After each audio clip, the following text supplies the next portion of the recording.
Good morning. আজকে একটা খুব সুন্দর টপিক নিয়ে ড্রাগন ফার্মে আলোচনা করছি। আজকে সকাল সকাল চলে এসেছি, লেবার কম থাকায় নিজেই কাজ শুরু করে দিয়েছি। তো দেখুন কিভাবে ড্রাগনের ডাল ছাঁটাই করছি, এবং এই ছাঁটাইটা আমাদের এই মুহূর্তে মানে যে সকল বাগানে পর্যাপ্ত পরিমাণে খাবার দেওয়া ছিল তাদের এরকম কুশি বেরোবে। এই নিচের ডালও ছাঁটাই করতে হবে। মেন টপিকে চলে আসি। এখন যে বিষয়টা আমাদের ইম্পর্টেন্ট সেটা হচ্ছে সামনে হিট আসতে চলেছে। তো অনেকেই কাউলিন পাউডার দিয়ে দিয়েছে বাগানে। তো মেন সাবজেক্ট টপিকটা হচ্ছে আমাদের সানবার্ন নিয়ে কথা বলছি আজকে। যার যা ড্রাগন বাগান আছে, যাদের পুরনো, যারা এবছর নতুন লাগিয়েছে বা এখন 1 বছর 12 মাস 10 মাস পূর্ণ হচ্ছে, তাদের জন্য নয়, এটা পুরনো বাগানিদের জন্য।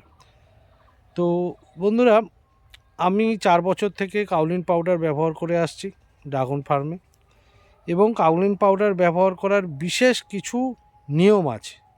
সেই নিয়মগুলো না মানলে আপনার বাগান কিন্তু কিছুটা ঝুঁকিপূর্ণ হবে কাউলিনের জন্য। কিন্তু সানবার্ন ঠেকাতের জন্য আপনাকে শেড নেট 1 নম্বর, দ্বিতীয় স্টেপ কাউলিন পাউডার বা চায়না ক্লে ব্যবহার করতেই হবে। তা না হলে আপনার আরও ঝুঁকি হয়ে যাবে, ড্রাগন চাষ করাটা সানবার্নের সম্ভাবনা থাকবে। সরি। তো বন্ধুরা, অনেকেই কাউলিন পাউডার এই মুহূর্তে ব্যবহার করে ফেলেছে। আমি তাদের জন্য বলছি, এই মুহূর্তে কাউলিন পাউডার ব্যবহার করার কোনো প্রয়োজন নেই। কারণ আমাদের গাছ সূর্যের আলো যতটা পাওয়ার কথা ছিল, এই অতিরিক্ত মানে ঠান্ডায় লাস্ট যে 3 মাস গেছে সেই পরিমাণে হিট পায়নি। এখন সূর্যের আলো এবং হিট, গরম গাছের পাওয়ার দরকার, তাহলে গাছ ভালো থাকবে। তো প্রথম কথা হচ্ছে, কাউলিন পাউডার আপনারা দেওয়ার জন্য সংগ্রহ করে রাখতে পারেন, কিন্তু গাছে তখনই দেবেন যখন 38 ডিগ্রি টেম্পারেচার ক্রস করবে। কারণ গাছ ন্যাচারালভাবে 40 ডিগ্রি টেম্পারেচার সহ্য করতে পারে।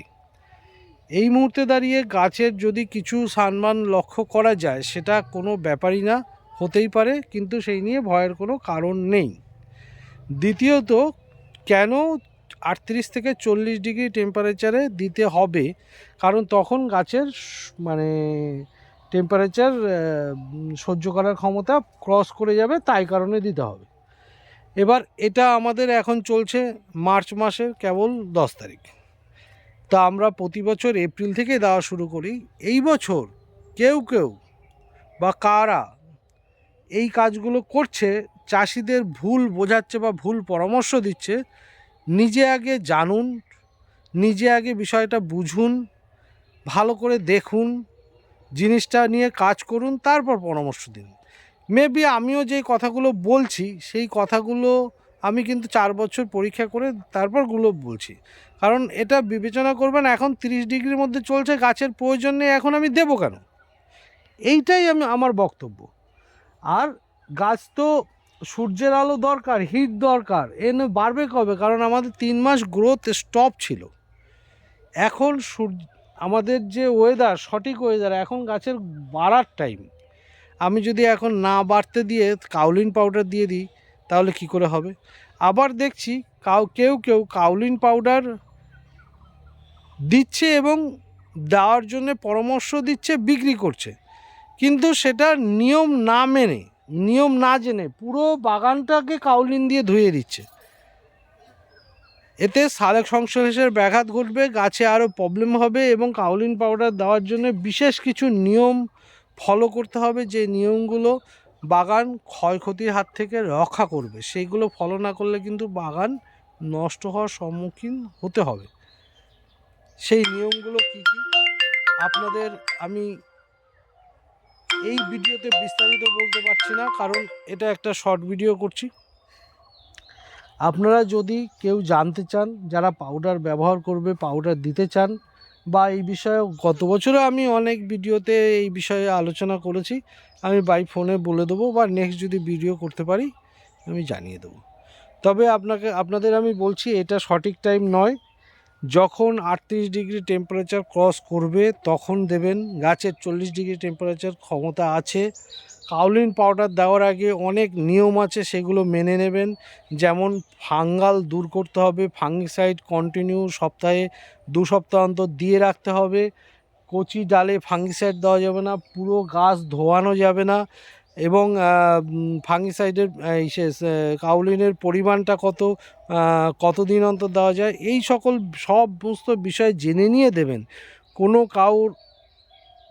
কেউ বলল বা আমি বললাম সঙ্গে সঙ্গে আমার কথা শুনে বাগানে কাজ করতে যাবেন না, এটা একটা বড় ভুল হচ্ছে। আমাদের কিছু বিশেষজ্ঞ ব্যক্তি আছে যারা বলে দিচ্ছে আর চাষিরা করে ফেলছে কাজ, তখন গিয়ে পরবর্তীকালে সেটা ভুল হচ্ছে।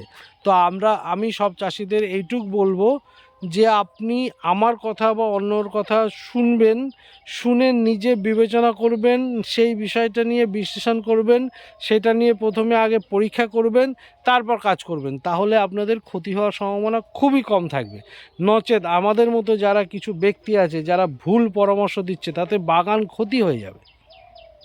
থ্যাংক ইউ, ভালো থাকবেন সবাই, এবং আগামী বছর আপনাদের প্রত্যেকের ড্রাগন ফার্ম খুবই ভালো হোক। গত বছরের যে ক্ষতি হয়েছে আমাদের বর্ষার কারণে প্রোডাকশান, এবছর যেন আরও ভালো হোক, এটাই চাই। নমস্কার।